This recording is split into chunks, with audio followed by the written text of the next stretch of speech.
రేపే ముక్కోటి ఏకాదశి. తిరుమల వంటి దివ్యక్షేత్రాల్లో నేటి అర్ధరాత్రి నుంచి ఉత్తరద్వార దర్శనాలు తెరుచుకొనున్నాయి. మహావిష్ణువు ఉత్తరద్వార దర్శనానికి చాలా ప్రాధాన్యం ఉంది. వెంకటేశ్వర స్వామి ఆలయాల్లో ప్రత్యేక ఏర్పాట్లు చేశారు. ఇంతకీ ముక్కోటికి ఉత్తరద్వార దర్శనానికి ఏమిటి సంబంధం? ముక్కోటి ఏకాదశికి సంబంధించిన కథలేంటి? పురాణ గాథలు అసలు ఏం చెబుతున్నాయి? ముక్కోటి ఏకాదశిని వైకుంఠ ఏకాదశి అని ఎందుకు పిలుస్తారు? ఏడాదికి 24 ఏకాదశులు వస్తాయి. వాటిల్లో ధనుర్మాసంలో వచ్చే ఏకాదశికి మాత్రం చాలా పవిత్రత ఉంటుంది. సో ఇదే అంశానికి సంబంధించి మనతో మాట్లాడేందుకు బ్రహ్మశ్రీ సన్నిధిరాజు విజయ్ కుమార్ శర్మ గారు, వ్యవస్థాపక అధ్యక్షులు, హిందూ ధార్మిక పీఠం నుంచి జూమ్లో అందుబాటులోకి వస్తారు. ఇక లక్ష్మీ సన్నిధానం గారు, ఆధ్యాత్మికవేత్త, జూమ్లో మరి కాసేపట్లో అందుబాటులోకి వస్తారు.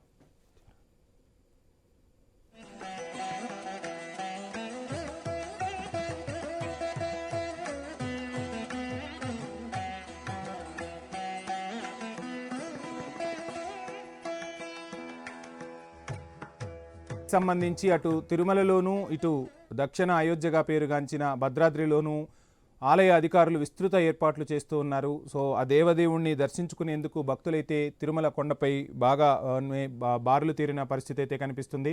భక్తుల కోసమైతే ప్రత్యేక చర్యలైతే తీసుకుంటూ ఉన్నారు. భక్తులకు దర్శన భాగ్యాన్ని కల్పించేందుకు ప్రత్యేక చర్యలు తీసుకుంటూ ఉన్నారు. ఇక మహావిష్ణువు ఉత్తర ద్వార దర్శనానికి ఎనలేని ప్రాధాన్యం ఉంటుంది.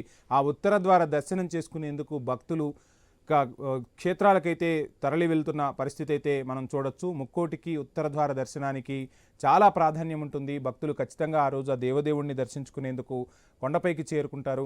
సో క్యూ లైన్లలో కూడా మనం చూడవచ్చు. ఇప్పటికే చాలామంది ఆ దేవదేవుని క్షణకాల దర్శనం కోసం వేచి ఉన్న భక్తులను మనం స్క్రీన్పై చూస్తూ ఉన్నాం. ముక్కోటికి తిరుమల కొండ కిక్కిరిసిపోయి కనిపిస్తుంది. ఆ దేవదేవుని క్షణకాలం పాటు తన్మయత్వంతో చూసేందుకు భక్తులైతే పెద్ద ఎత్తున కొండపైకి చేరుకున్నారు. ఈరోజు అర్ధరాత్రి నుంచే వైకుంఠ ద్వారా దర్శనం ఉండబోతుంది. దానికి సంబంధించి అధికారులు విస్తృత ఏర్పాట్లు చేశారు. వెంకటేశ్వర స్వామి ఆలయాల్లో, అక్కడ తిరుమలనే కాదు మొత్తంగా వెంకటేశ్వర స్వామి ఆలయాల్లో ప్రత్యేక ఏర్పాట్లు అయితే చేస్తూ ఉన్నారు. ముక్కోటికి ఉత్తర ద్వార దర్శనానికి, ముక్కోటి ఏకాదశికి సంబంధించి అనేక కథనాలైతే ప్రాచుర్యంలో ఉన్నాయి. పురాణ గాథల్లో కూడా విశిష్ట ప్రాముఖ్యత అయితే ముక్కోటి ఏకాదశికి ఉంటుంది. ముక్కోటి ఏకాదశినే వైకుంఠ ఏకాదశి అని కూడా పిలుస్తారు. సో ఈరోజు ఖచ్చితంగా దేవుణ్ణి దర్శించుకునేందుకు చాలామంది భక్తులు దేవుణ్ణి దర్శించుకునేందుకు దేవాలయాలకు వెళ్తూ ఉంటారు. సో తిరుమల, అదేవిధంగా భద్రాచలంతో పాటు ప్రతి దగ్గర కూడా, ప్రతి నగరం నుంచి చిన్న గ్రామాల్లో కూడా ఆలయాల్లో అధికారులు ఏర్పాట్లు చేస్తూ ఉంటారు. ఖచ్చితంగా ఆ దేవదేవుణ్ణి ఉత్తర ద్వార దర్శనాలు చేసుకునేందుకు అధిక ప్రాముఖ్యత ఇస్తూ ఉంటారు. ఇటు రామాలయాల్లోనూ, అదేవిధంగా వెంకటేశ్వర స్వామికి సంబంధించిన ఆలయాల్లోనూ చాలా ప్రాశస్తంగా ఈ పండుగను జరుపుకుంటూ ఉంటారు. ఇక ఇదే అంశానికి సంబంధించి ఈరోజు మనతో మాట్లాడేందుకు బ్రహ్మశ్రీ సన్నిధిరాజు విజయ్ కుమార్ శర్మ గారు, వ్యవస్థాపక అధ్యక్షులు, హిందూ ధార్మిక పీఠం నుంచి జూమ్లో అందుబాటులో ఉన్నారు. వారిని అడిగి మరిన్ని విషయాలు తెలుసుకునే ప్రయత్నం చేద్దాం. స్వామి నమస్కారం అండి. స్వామి నమస్కారం. స్వామి, ఇక ముక్కోటి ఏకాదశికి సంబంధించి, ముక్కోటి ఏకాదశి పర్వదినానికి సంబంధించి ఆ విశిష్టతను మనకు అందించేందుకు బ్రహ్మశ్రీ సన్నిధిరాజు విజయ్ కుమార్ శర్మ గారు, వ్యవస్థాపక అధ్యక్షులు, హిందూ ధార్మిక పీఠం నుంచి మనకు అందుబాటులో ఉన్నారు. వారిని అడిగి మరిన్ని విషయాలు తెలుసుకునే ప్రయత్నం చేద్దాం. స్వామి నమస్కారం. స్వామి,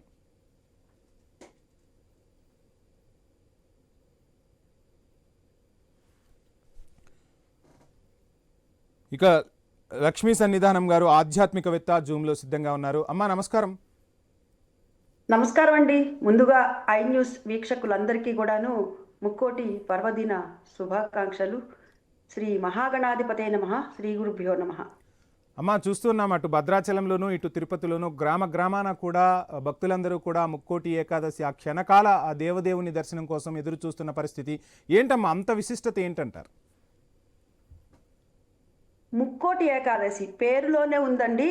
33 కోట్ల ఏకాదశులతో సమానమైనటువంటి ఏకాదశి ఈ ఏకాదశి. అది ఒక మాట. ఇంకొకటి ఏమిటయ్యా అంటే 33 కోట్ల దేవతలు కూడాను ఆ స్వామి కోసం ఎదురు చూస్తూ ఉంటారట. అదే విధంగా మనం కూడా ఆ స్వామి చూపులు మన మీద పడేందుకు గాను ఆ వైకుంఠం నుంచి స్వామి ఎక్కడికి వస్తారయ్యా అంటే శ్రీరంగంకి వస్తారని పెద్దలు చెప్తూ ఉంటారు. ఎవరితో వస్తారట? 33 కోట్ల దేవతలతో కలిపి కూడా స్వామికి భూమికి వచ్చి, భూమి మీదకి వచ్చి మనల్ని కూడా దీవించేందుకు, ఉద్ధరించేందుకు స్వామి వస్తారన్నమాట. మనకి నెలకి 2 ఏకాదశులు వస్తాయి. ఒకటి శుక్లపక్షంలో వచ్చేటటువంటి ఏకాదశి, రెండోది కృష్ణపక్షంలో వచ్చేటటువంటి ఏకాదశి.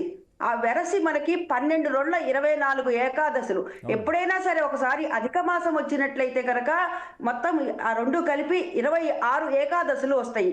ఒక్కొక్క ఏకాదశికి ఒక్కొక్క పేరు ఉంది. ఏకాదశి అంటే ఏకాదశి వ్రతం.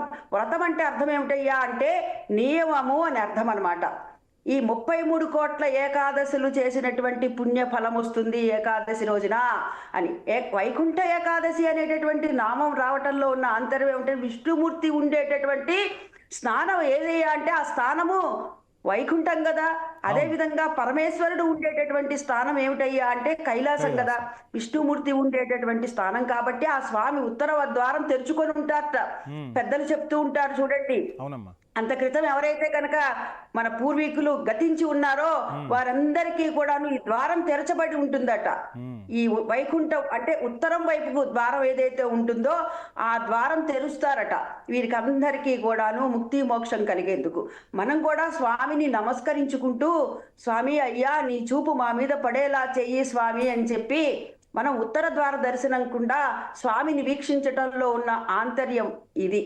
అయితే ముక్కోటి ఏకాదశి అంటే ఇందాకే చెప్పా 33 కోట్ల దేవతలు కూడాను కలిసి రావటం. 33 అంటే అర్థం ఏమిటయ్యా అంటే ద్వాదశ ఆదిత్యులు, ఏకాదశ రుద్రులు, అష్ట వసువులు, ఇంద్రుడు, ప్రజాపతి కలిపితే మనకి మొత్తం 33 సంఖ్య వస్తుంది. కోటి అంటే సమూహము అని అర్థం. ఆయా గడాల యొక్క సమూహం అంటే ఆయా దేవతలతో కలిపి వీరందరూ కూడాను రావటం మనందరినీ కూడా ఆశీర్వదించటానికి అని. రైట్ అమ్మా, మరలా మాట్లాడదాం. మనతో పాటు అన్నదానం సుబ్రహ్మణ్యం గారు, ప్రముఖ ఆధ్యాత్మికవేత్త. నమస్కారం అండి సుబ్రహ్మణ్యం గారు. నమస్కారం అండి. నమస్తే. నమస్తే. ముక్కోటి ఏకాదశికి సంబంధించి అన్ని ఆలయాల్లోనూ విస్తృత ఏర్పాట్లు చేస్తున్న పరిస్థితి. భక్తులు కూడా అటు తిరుమల కొండపైకి, ఇటు భద్రాద్రి అంటే పెద్ద దేవాలయాలనే కాదు గ్రామాల్లో ఉన్న దేవాలయాల్లో దేవుణ్ణి దర్శించుకోవటం కోసం భక్తులు ఎదురు చూస్తున్నారు. సో అంటే ప్రతి దానికి ఒక టైం అంటూ ఉంటుంది. ముక్కోటి ఏకాదశి రోజు కూడా తెల్లవారుజామునే ఎక్కువగా దర్శనం చేసుకుంటూ ఉంటారు. దీనికి ఏమైనా టైం ఉంటుందా? రేపు అంతా కూడా దర్శించుకోవచ్చా? భక్తుల రద్దీ ఎక్కువగా ఉంటుంది కాబట్టి ఎటువంటి జాగ్రత్తలు తీసుకోవాలంటారు భక్తుల్లో అందరూ కూడా తెల్లవారుజామునే దర్శనం చేసుకోవాలని ఎదురు చూస్తున్న పరిస్థితి. సో ఎలా ఏంటి అసలు ఆ విశిష్టత ఏంటి? తెల్లవారుజాము నుంచి దర్శనం ప్రారంభం చేసుకోవచ్చండి. అందరూ కూడా ఒకేసారి దర్శనం చేసుకోవాలి అంటే కాలమాన పరిస్థితులలో పెరుగుతున్నటువంటి జనాభాలో అందరూ ఒక్కసారిగా దర్శనం చేసుకోవటం అనేటువంటిది సాధ్యం కానటువంటి మాట. మన హిందూ ధర్మంలో స్మృతులు అనేటువంటివి ఉన్నాయి. అంటే కాల పరిస్థితులను బట్టి ధార్మిక, ఆధ్యాత్మిక, సామాజిక జీవనంలో ప్రజలు ఎటువంటి నియమాలను పాటించవలసి ఉంటుంది అని చెప్పి స్మృతులు చెప్తూ ఉంటాయి. ఇప్పుడు ఉన్నటువంటి దేశ జనాభాని దృష్టిలో పెట్టుకుంటే ఎప్పుడో కొన్ని యుగాల క్రితం చెప్పినటువంటి ఒక నియమం ఏదైతే ఉన్నదో ఇప్పుడు సాధ్యం కాదు. దానివల్ల అదే నియమాన్ని మనం పట్టుకుని మనం ముందుకు వెడుతుంటే అనర్థాలు జరుగుతాయే తప్ప అర్థాలు జరగవు. అందువల్ల ఏమిటంటే తెల్లవారుజాము నుంచి దర్శనం ప్రారంభమవుతుంది. ఉత్తరాయణం యొక్క అంటే సూర్యుని యొక్క గమనం ఉత్తరం వైపు జరుగుతుంది కాబట్టి ఇక నుంచి ఉత్తరాయణానికి సంబంధించినటువంటి లక్షణాలు ప్రకృతిలో కనిపిస్తాయి కాబట్టి ఇక ఉత్తర ద్వార దర్శనము అనేటువంటిది ఆ రోజుతో ప్రారంభమవుతుంది. అందువల్లే మీరు చూడండి, ఒక్క విశిష్టమైనటువంటి పుణ్యక్షేత్రాలలోనే కాదు, ఎక్కడ దేవాలయాలు ఉంటే ఆ దేవాలయాలకి సంబంధించినటువంటి ట్రస్టీలు అందరూ కూడా ఆ గ్రామంలోనో, ఆ బస్తీలోనో, ఆ నగరంలోనో ఉన్నటువంటి భక్తులకు దర్శన సౌభాగ్యం కలిగించేటువంటి విధంగా వాళ్ళు ఒక ప్రణాళికను తయారు చేసుకుని దేవాలయాలను అలంకరించి ఒక పవిత్రమైనటువంటి వాతావరణాన్ని ఏర్పాటు చేసి ఉత్తర ద్వారం వైపు భగవంతుని యొక్క దర్శనం కలిగేటువంటి విధంగా ఏర్పాట్లు చేయాలి. ఎందుకు ఉత్తర ద్వారం వైపే చేయాలి అంటే దక్షిణాయనం అనేటువంటిది రాత్రికి సంకేతం అయితే ఉత్తరాయణం అనేటువంటిది పగటికి సంకేతం అవుతుంది. అందువలనే పగటి కాలంలో సామాజిక జీవనం కానీ ఆధ్యాత్మిక సాధన కానీ ఎక్కువగా చేసుకునేటువంటి అవకాశం ఉంటుంది. కాబట్టి ఆధ్యాత్మిక ఔన్నత్యాన్ని సాధించటానికి అనువైనటువంటి పుణ్యకాలం కాబట్టి ఈ ఉత్తరాయణాన్ని పుణ్యకాలంగా పరిగణిస్తూ ఉంటాయి శాస్త్రాలన్నీ కూడా. మానవ జీవనంలో కూడా అదే విధమైనటువంటిది జీవనంలో ఆ లక్షణం ప్రవేశిస్తుంది. అందువలనే ఉత్తర ద్వారం వైపు భగవంతుణ్ణి దర్శనం చేసుకుని ఆధ్యాత్మిక అభ్యున్నతిని సాధించటం కోసం, సాధనా ఫలాన్ని పొందటం కోసం భక్తులందరూ కూడా అచంచలమైనటువంటి భక్తి శ్రద్ధలతో భగవంతుడి యొక్క దర్శనం కోసం వస్తారు. ఆ ఒక రోజు నుంచి మొదలు పెట్టుకుని దర్శనం యొక్క భాగ్యాన్ని పొందేటువంటి అవకాశం ఉంటుంది. స్వామి మరలా మాట్లాడదాం. అలాగే స్వామి మరలా మాట్లాడదాం. అమ్మ నమస్కారం. అమ్మ, మనం చూస్తూ ఉన్నాం ధనుర్మాసానికి చాలా విశిష్టత ఉంటుంది. తిరుమలలో సుప్రభాతానికి బదులుగా ధనుర్మాసంలో గోదాదేవికి సంబంధించిన ప్రాశారాలు అవి పాడుతూ ఉంటారు. సో ఏంటి అసలు ఈ ధనుర్మాసంలో ముక్కోటి ఏకాదశి రావటం, సుప్రభాతానికి బదులుగా గోదాదేవికి సంబంధించిన పూజలు ఎక్కువగా కైంకర్యాలు జరుగుతూ ఉంటాయి, వీటన్నింటికి కారణం ఏంటమ్మా? కారణం ఏంటంటే అమ్మవారు అంటే ఆండాళ్ళు, భూదేవి మరొక రూపమే ఆండాళ్ళు తల్లి. ఎందుకనంటే ఆవిడ అయోనిజగా రావటం జరిగింది. సీతమ్మ తల్లి ఏ విధంగా అయితే నాగటి చాలుకు ఏ విధంగా అయితే వచ్చిందో అదే విధంగా భట్టనాథుడు అనేటటువంటి వాడికి, అంటే వారు విష్ణువునే చిత్తమునందు గలవారు కాబట్టి, అంటే మనసు నిండా కూడా విష్ణువుతో నింపుకొని ఉన్నారు. అందుకని ఆయన విష్ణు చిత్తుడైపోయాడు. ఆ విష్ణు చిత్తుడు ఆ భగవంతుడికి వటపత్ర విల్లిపుత్తూరులో ఉన్నటువంటి శ్రీకృష్ణుడికి వటపత్ర సాయిగా ఉన్నటువంటి స్వామికి రోజు కూడా కైంకర్యాలు చేస్తూ ఉన్నారు. ఆ కైంకర్యాలు చేస్తూ ఉన్నటువంటి తరుణంలో తులసి మాలలంతా కూడా కడుతూ ఉంటారు. ఆ తులసి వనాన్నంతా కూడా బాగు చేస్తున్నప్పుడు ఆమె అయోనిజగా రావటం జరిగింది, వారికి లభ్యమైందనమాట. పిల్లని పెంచి పెద్ద చేస్తూ ఉన్నారు. పెద్ద చేస్తూ ఉన్న తరుణంలో ఆ అమ్మాయి తండ్రిని అనుసరించి, తండ్రి ఏ విధంగా అయితే దైవానికి సంబంధించినటువంటి తులసి మాలలు అన్నీ కూడాను, పుష్పాల మాలలు అన్నీ కూడా అల్లుతూ ఉంది. కడుతూ ఉన్నప్పుడు రోజు కూడా నేను కట్టాను కదా, స్వామికి సమర్పిస్తే స్వామి వేసుకుంటే బాగుంటుందా లేదా అని చెప్పి ఆ తల్లి భక్తి పారవస్యంతో ఆమె మెడలో వేసుకుంటుందట. వేసుకొని చూసుకొని చాలా బాగుంది ఇది అని చెప్పి ఆనందంతో ఆమె రోజు కూడా ఆ విధంగా చేస్తూ ఉందట. ఒకరోజు విష్ణు చిత్తుడు ఏం చేశాట, తండ్రి తీసుకొని వెళ్ళేటటువంటి బుట్టలో ఈ అమ్మాయి ఏం చేసింది, రోజు మాదిరిగానే పెట్టింది. కానీ దాంట్లో ఒక వెంట్రుకు రావటాన్ని గమనించి, ఏమిటమ్మా అంటే స్వామికి వేసేటప్పుడు మరి ముందర బాగుందో లేదో అని నేను రోజు చూస్తున్నాను అని చెప్పింది. అమ్మ అది తప్పు అని అంటే, కాదని స్వామికి మామూలుగా అమ్మాయి మెడలో వేసుకోకుండా ఉన్నటువంటి మాలని తీసుకొని స్వామికి కైంకర్యం చేసి సమర్పిస్తే స్వామి నాకు ఆ అమ్మాయి వేసుకున్నది ఏదైతే ఉందో అదే నాకు ఇష్టము అని చెప్పారట. ఈ గోదాదేవి కాత్యాయని వ్రతం చేసిందని, అదే విధంగా ఈ 30 రోజుల పాటు కూడాను రోజుకు ఒక్కొక్క పాసురం చొప్పున తన చెలికత్తలైనటువంటి గోప బాలికలందరితో కలిపి ఆ అమ్మాయి రోజు ఒక పాసురం పాడుకునేదట. ఆ తర్వాత చివరికి వచ్చేసరికి ఆ భోగి రోజున ఈ గోదాదేవి, అసలు గోదాదేవి అనే పేరు కోదయ్య అనేటటువంటి పదం నుంచి వచ్చింది. గోదా అనేటటువంటిది మన పూర్వీకులు ఎవరైతే ఉన్నారో తెలుగు వారు వారంతా దేవి అని చేర్చారని చెప్తూ ఉంటారు. సరే, ఈ గోదాదేవి ఆ విధంగా చేయటం వల్ల అయితే అందుకు గాను 4 రోజుల పాటు కూడాను అక్కడ కూడాను తిరుమలలో కూడా రోజుకు ఒక్కొక్క పాసురాన్ని చదువుతూ ఉంటారు. మనమే తెలుగు నాట కూడా ఉభయ రాష్ట్రాల్లో గమనించినట్లయితే గొబ్బెమ్మలు పెడతాము. గొబ్బెమ్మలు పెట్టినటువంటిది మధ్యలో ఉన్నటువంటిది గోదాదేవి గాను, చుట్టూ ఉన్నటువంటిది గోపబాలికలుగా చెప్పబడుతుంది. ఈ ధనుర్మాసానికి ఉన్నటువంటి విశిష్టత ఏమిటి అని అంటే, ఉత్తరాయణానికి దక్షిణాయనానికి మధ్యలో ఉండేటటువంటి, అంటే రాత్రిపూట ఇందాక సోదరులు సుబ్రహ్మణ్యం గారు చెప్పారు, అన్నదాన సుబ్రహ్మణ్యం గారు చెప్పారు, దక్షిణాయనం రాత్రి అయితే ఉత్తరాయణం పగలు అని. ఈ ఉత్తరాయణానికి దక్షిణాయనానికి అంటే రాత్రికి పగలికి ఉండేటటువంటి సంధికాలం, దాన్నే మనము వాడుక భాషలో బ్రహ్మ ముహూర్తం బ్రాహ్మీ ముహూర్తం అంటాం కదా. ఆ బ్రహ్మ ముహూర్తం బ్రాహ్మీ ముహూర్తంగా చెప్పబడుతుంది ఈ ధనుర్మాసం. అందుకని అంతటి విశిష్టత ఉంటుంది. మరలా మాట్లాడదాం మనం. మనతో మాట్లాడేందుకు బ్రహ్మశ్రీ సన్నిధిరాజు విజయ్ కుమార్ శర్మ గారు ఉన్నారు. శర్మ గారు నమస్కారం అండి. నమస్కారం అండి. తెలుగు రాష్ట్రాల్లో అన్ని దేవాలయాల్లో కూడా ఒక రకంగా పండగ వాతావరణం సంతరించుకుంది. ముక్కోటి ఏకాదశికి సంబంధించి ఆలయాలన్నీ కూడా సుందరంగా ముస్తాబయ్యాయి. భక్తులు ఆ దేవదేవుణ్ణి దర్శించుకునేందుకు ఇక తిరుమలతో పాటు ఇటు భద్రాద్రిలోనూ భక్తులు బారులు తీరుతున్న పరిస్థితి. అసలు ఈ ముక్కోటికి ఉత్తర ద్వార దర్శనానికి సంబంధం ఏంటి? ముక్కోటి ఏకాదశికి సంబంధించిన కథ అసలు ఏమని చెప్తారు? నారాయణాయ విద్మహే వాసుదేవాయ ధీమహి తన్నో విష్ణు ప్రచోదయాత్. ఆ వెంకటేశ్వర స్వామి కలియుగ ప్రత్యక్ష దైవము.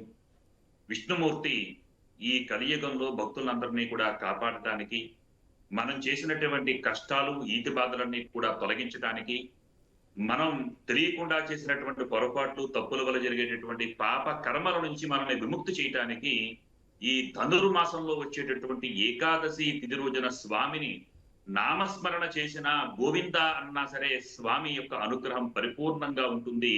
అందుచేతన ఈ వైకుంఠ ఏకాదశికి విశేషమైనటువంటి ప్రాచుర్యం పొందింది. అందుచేతనే ప్రధానంగా ఈ ఉత్తర ద్వార దర్శనానికి సంబంధించి భక్తులు పోటెత్తుతూ ఉంటారు. ఇందులో మీరు చెబుతున్నటువంటి విధానంలో చాలా రకాలైనటువంటి కథలు ఉన్నాయి. అందులో ప్రధానంగా భక్తులని కరుణించటం కోసం, భక్తుల యొక్క కోరికలు తీర్చడం కోసం రాక్షస సంహారం జరిగి ఈ దేవతలు అదేవిధంగా ఈ మానవాళి అంతా కూడా సుఖంగా జీవించడం కోసం చేసేటటువంటి ప్రయత్నాల్లో చాలా రకాల కథలు మనకి ప్రాచుర్యంలో ఉన్నాయి.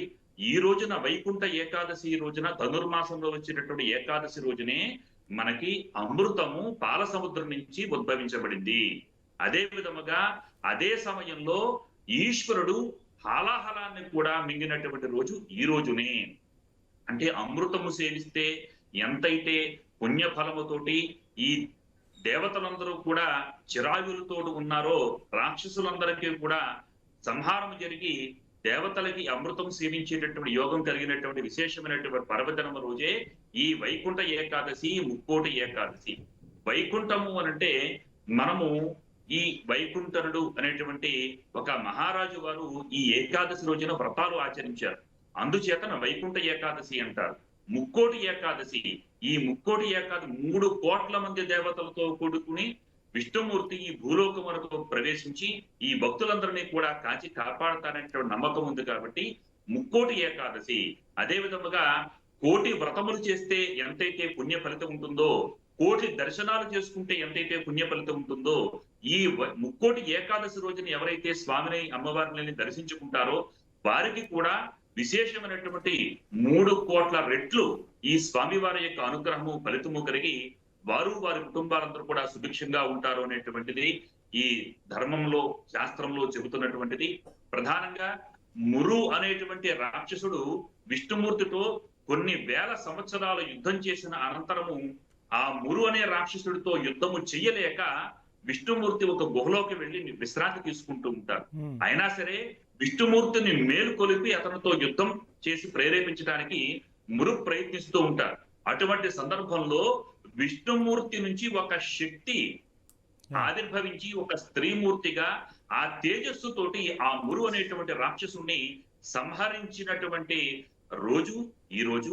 అందుచేతన ఆ స్త్రీమూర్తి ఒక వరం కోరుకుంది, నాకు ఒక నామకరణం చెయ్యి మహాప్రభో, ఇది చిరస్థాయిగా ఉండిపోయేలాగా నాకు అనుగ్రహించు అని చెప్పగానే ఆ విష్ణుమూర్తి ఏకాదశి అనే నామంతో ఆ స్త్రీమూర్తికి నామకరణం చేశారు. అందుచేతన ఏకాదశి వ్రతము ఏకాదశి రోజున విశేషమైనటువంటి పర్వదినముగా విష్ణుమూర్తి ఒక నామాన్ని ఒక స్త్రీమూర్తికి ఒక తేజస్సుకి విష్ణుమూర్తి నుంచి ఉద్భవించినటువంటి ఒక శక్తికి ఏకాదశి అని పేరు కాబట్టి ఈ ఏకాదశులన్నిటికీ కూడా విశేషమైనటువంటి ప్రాశస్త్యం ఉంది. అందున ముక్కోడి ఏకాదశికి మరింత విశేష ప్రాముఖ్యం ఉంది. రైట్ స్వామి, చక్కని సందేశాన్ని అందించారు. ఇక లక్ష్మీ సన్నిధానం గారు చివరిగా ఏం చెప్తారు? అంటే రేపు దర్శనం చేసుకోవాలి అనుకున్న భక్తులైతే బారులు తీరుతున్న పరిస్థితి. సో రేపు అసలు ఎటువంటి పూజలు చేయాలి, ఏంటి అసలు నియమ నిబంధనలకు సంబంధించి? ముందు పూజలు చేయాలి కంటే జాగ్రత్తలు వహించాలి అని చెప్తానండి. ఇవాళ అన్ని మనం గమనించినట్లయితే ప్రతి చోట కూడా విపరీతమైనటువంటి తొక్కిసలాట. ఒక చోట కాదు, మనం అన్ని దేవాలయాల్లో. దానికోసమే అమ్మా ఐ న్యూస్ ఈ రోజు మనం ఇందాక సుబ్రహ్మణ్యం గారి నుంచి తీసుకున్నది కూడా ఆ సందేశమే ఖచ్చితంగా. అంటే భగవంతుడు ఎప్పుడూ కూడా భక్తులను కాస్తూనే ఉంటాడు, ఎక్కడా తొందరపడకుండా. తెల్లవారుజాము నుంచి వీలైనప్పుడు అందరం అంటే రద్దీని చూసుకునే దర్శనాలకు వెళ్ళాలని ఐ న్యూస్ కూడా విజ్ఞప్తి చేస్తోంది. అవునండి, అది 100% కూడా అది నిజమండి. మనం ఆ సమయానికి వెళ్ళలేకపోతున్నాము అని చెప్పి మనమేమి బాధపడవలసినటువంటి పనేమీ లేదు. ఆ సమయంలో అక్కడ రద్దీగా ఉన్నట్లయితే కనుక ఆ సమయంలో మన ఇంట్లోనే చక్కగా దీపారాధన చేసి పూజాది కార్యక్రమాలు నిర్వర్తించుకొని ఉత్తరం వైపుకు తిరిగి స్వామి వారిని వైకుంఠంలో ఉన్నట్లుగా మనసు నిండుగా కనుక స్వామిని తలుచుకున్నట్లయితే స్వామి ఎక్కడ లేడండి. ఆయన చెప్పారు కదా, అందుగలడు అందులేడు సందేహంబు వలదు అని చెప్పారు కదా స్వామి. కాబట్టి ఆ విధంగా స్వామిని మనసులో తలుచుకొని ఎప్పుడైతే కాస్త జనాలు రద్దీ తగ్గిందో ఆ సమయానికి వెళ్ళి దర్శనం చేసుకోవచ్చు. తిరుమలలో కూడా అందుకనే ఇన్ని రోజుల పాటు ఈ వైకుంఠ ఉత్తర ద్వార దర్శనం అనేటటువంటి పేరుతో అక్కడ స్వామివారి యొక్క చూపులు మన మీద పడేందుకు గాను అక్కడ ఏర్పాట్లు చేయటం జరిగింది. అందరికీ కూడా ముఖ్యంగా మన ఐ న్యూస్ వాళ్ళు కూడా కవర్ చేస్తున్నారు. అటు భద్రాచలం కావచ్చు, అదే విధంగా తిరుమల గాని అలా మన మాధ్యమం ద్వారా కూడా వీక్షించినట్లయితే కూడా తత్ఫలితమే వస్తుందండి. ధన్యవాదాలమ్మా, చక్కని సందేశాన్ని అందించారు బ్రహ్మశ్రీ సన్నిధిరాజు విజయ్ కుమార్ శర్మ గారికి, అదేవిధంగా లక్ష్మీ సన్నిధానం గారికి, అన్నదానం సుబ్రహ్మణ్యం గారికి ఐ న్యూస్ తరపున ప్రత్యేక ధన్యవాదాలు. ముక్కోటి ఏకాదశి రోజు ఖచ్చితంగా ఆ దేవుణ్ణి దర్శించుకోవాలని అందరికీ కోరికుంటుంది. కానీ రద్దీని గమనించి భక్తులు ఆ భగవంతుడిని దర్శనం చేసుకోవాలని ఐ న్యూస్ అందరికీ కూడా విజ్ఞప్తి చేస్తోంది. వక్తలు చెప్పినట్టుగా దేవుడు ఎక్కడో లేడు, మన ఇంట్లోనే ఉన్నాడు, మనతోనే ఉంటాడు. సో రద్దీని గమనించి అందరూ కూడా ఆ దేవదేవుని దర్శనం చేసుకొని క్షేమంగా ఇంటికి చేరాలని ఐ న్యూస్ మీ అందరికీ కూడా విజ్ఞప్తి చేస్తుంది. ఇది ఇవాల్టి ముక్కోటి వైభవం స్పెషల్ స్టోరీ. Stay tune.